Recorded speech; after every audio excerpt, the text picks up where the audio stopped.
కడాన తిరుమల లడ్డు కూడా నాసి రకం. నాకైతే ఆశ్చర్యం వేస్తుంది. ఎన్ని కంప్లైంట్ చేసినా కడాన వెంకటేశ్వర స్వామి పవిత్రతను దెబ్బతీశారు.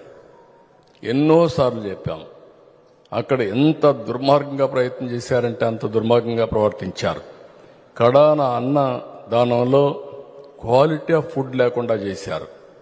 దేవుని దగ్గర పెట్టే ప్రసాదం అపవిత్రం చేసే విధంగా ఓసారి బాధేస్తుంది. నాసి రకమైన ఇంగ్రీడియంట్సే కాకుండా ఎనిమల్ ఫ్యాట్ కూడా వాడారని. ఏది గీకు బదులు ఈరోజు స్వచ్ఛమైన గీ తెమన్నాం, ప్రక్షాళన చేయమన్నాం. నాణ్యత పెరిగింది, ఇంకా కూడా నాణ్యత పెంచుతాం. అల్టిమేట్గా వెంకటేశ్వర స్వామి మన రాష్ట్రంలో ఉండడం మన